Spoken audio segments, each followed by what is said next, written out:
ರೈತರು ಉಳಿಯಬೇಕು, ಕೈಗಾರಿಕೆ ಉಳಿಯಬೇಕು ಎಂಬ ಪ್ರತಿಭಟನೆಗೆ ಚಿಂತಾಮಣಿ ರೈತ ಮುಖಂಡರು ಸಾಥ್.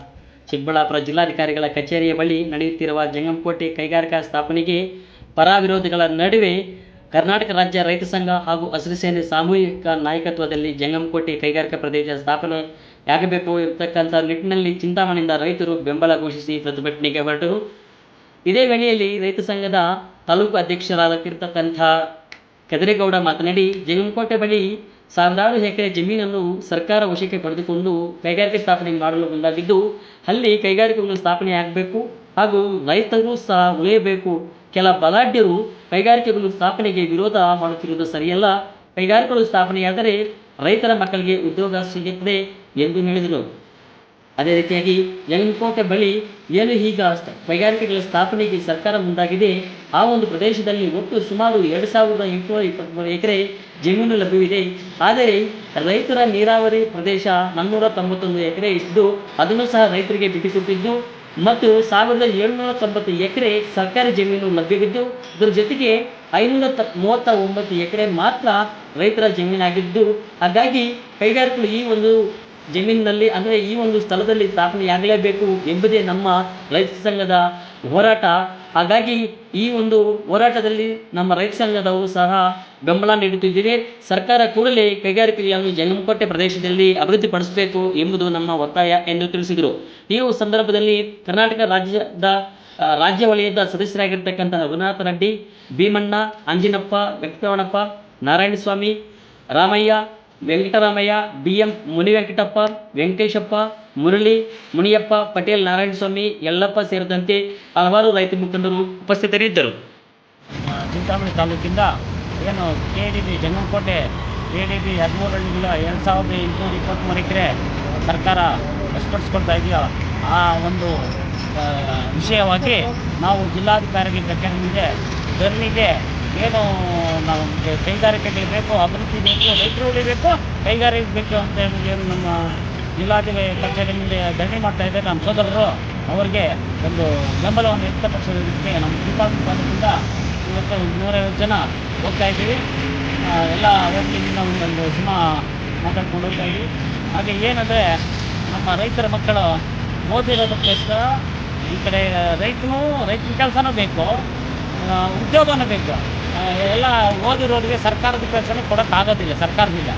ಈಗೇನು ಕಂಪ್ನಿಗೆ ಬಂದು ಕೈಗಾರಿಕೆಗಳು ಬಂದು ಅದನ್ನೆಲ್ಲ ಕೆಲಸ ಮಾಡ್ಕೊಂಡು ಜೀವನ ಮಾಡೋಂಥ ಪರಿಸ್ಥಿತಿ ಬರ್ತಾ ಇದೆ. ಅದಕ್ಕೆ ಕೆಲವರು ಬಲಾಢ್ಯರು ಮಾತ್ರ ಅದನ್ನು ವಿರೋಧ ಮಾಡಿ ಕೈಗಾರಿಕೆಗಳು ಬೇಡ ಅಂತ ಇದ್ದಾರೆ. ಈಗ ಸರ್ಕಾರಿ ಜಮೀನೇ 1790 ಎಕರೆ ಇದೆಯಂತೆ. ಇನ್ನು ಜನರಿರೋದೆಲ್ಲ 535 ಎಕರೆ. ಅದನ್ನು ಬಿಟ್ಟು ದಯವಿಟ್ಟು ಕೈಗಾರಿಕೆಗಳಿಗೆ ಅನುವು ಮಾಡಬೇಕು, ನಮ್ಮ ರೈತರ ಮಕ್ಕಳಿಗೆ ಉದ್ಯೋಗ ಕಲಿಸ್ಬೇಕು ಅಂತ ಅವರನ್ನು ಕೂಡ ಮನವಿ ಮಾಡ್ತೀವಿ. ಬೆಂಗಳೂರು ತಾಲೂಕಿಂದ ಏನೋ ನಮ್ಮ ಪುಟ್ಟನೇ ಬಣ ಕರ್ನಾಟಕ ರಾಜ್ಯ ರೈತ ಸಂಘ ಪುಟ್ಟನೇ ಬಂದು ಏನು ನಮ್ಮ ರೈತರ ಪರವಾಗಿ, ಮಕ್ಕಳ ಪರವಾಗಿ, ಏನು ಮುಂದಿನ ಬೀಡ ಪರವಾಗಿ ಅನೇಕ ವರ್ಷಗಳಿಂದ ಬೆಳೆ ಇಲ್ಲ, ಮಳೆ ಇಲ್ಲ, ನೀರಿನ ವಿಚಾರದಲ್ಲಿ ಅನೇಕ ಹೋರಾಟಗಳು ಮಾಡಿದ್ದೀವಿ.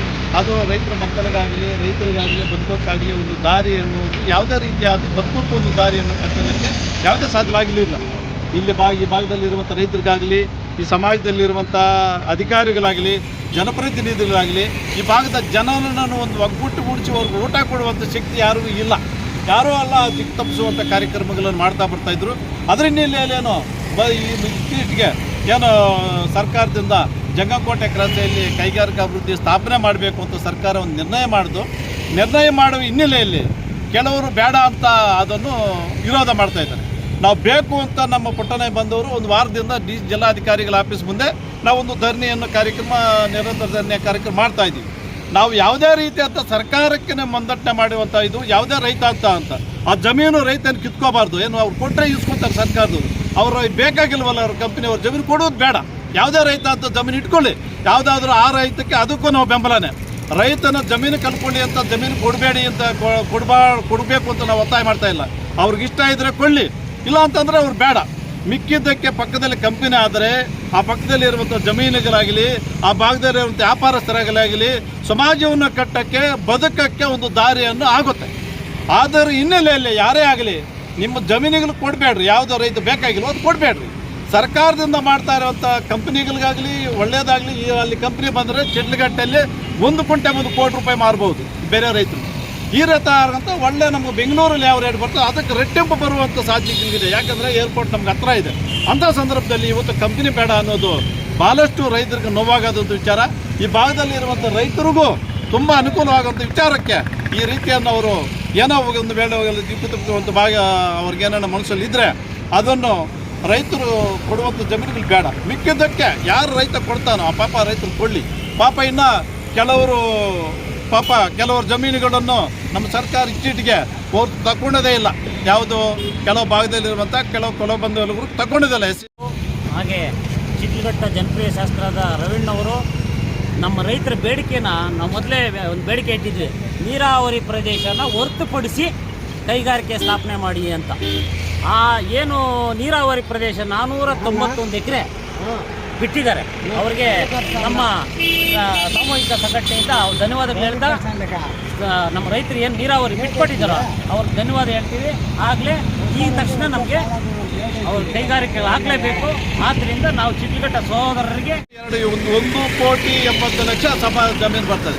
ಅಲ್ಲಿ ಕಂಪನಿ ಆಗಿದ್ರೆ ಬಡವ 1,80,00,000 1 ಎಕರೆ ಬಂದರೆ ಬೇರೆಯವ್ರು ಮಾರಿದ್ರೂ ಒಂದು 20 ಲಕ್ಷ ಕೊಡಲ್ಲ.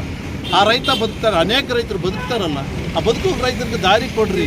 ಮಿಕ್ಕಿದ ರೈತರಿಗೆ ಯಾರು ಬೇಕಾದ್ರೂ ಕೊಡ್ಬೇಡ್ರಿ, ಹಾಗೆ ಇಟ್ಕೊಡ್ರಿ. ನಾವೇನು ಬೇಕು ಕೊಡಬೇಕು ಅಂತಂದು. ಆದರೆ ಕಂಪನಿಗೆ ಅಡ್ಡ ಆಗಲಿ ಇನ್ನು ಯಾವುದೇ ರೀತಿ ಆಗಲಿ ಉಗ್ರ ಹೋರಾಟವನ್ನು ಮಾಡ್ತೀವಿ. ಇದನ್ನು ಕಂಪನಿ ಆಗಲೇಬೇಕು ಅಂತ ನಮ್ಮ ಕರ್ನಾಟಕ ರೈತ ಸಂಘದಿಂದ ಈ ಭಾಗದಲ್ಲಿರುವಂಥ ಎಲ್ಲ ರೈತರು ಕಂಪನಿ ಆಗೋಕ್ಕೆ ಯಾವುದೇ ಅಡ್ಡ ಮಾಡಬಾರ್ದು ಅಂತ, ಕಂಪನಿ ಆಗೋವರೆಗೂ ಒಂದು ವೇಳೆ